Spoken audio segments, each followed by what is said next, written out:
তাহলে আপনার জন্য প্রথম প্রশ্ন হলো যে আমরা সব সময় বলি যে আমার ঈমান ঠিক আছে, তো ঈমান কাক বলে, মানে কাকে বলে ঈমান? ইমানটা তো বলে অ্যাকচুয়ালি আপনার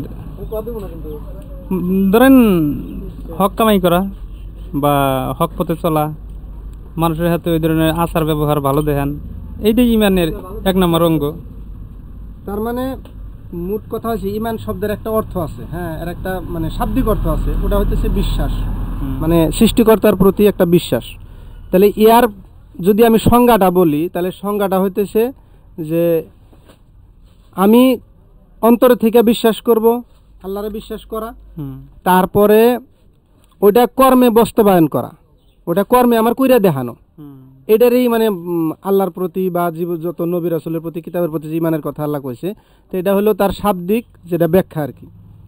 তো কর্ম দিয়া প্রকাশ করা লাগবো, প্লাস মানুষের অন্তরে বিশ্বাস থাকা লাগবো, আর কর্মে বাস্তবায়ন করা লাগবো, এটা হচ্ছে ঈমানের আর কি সংজ্ঞা।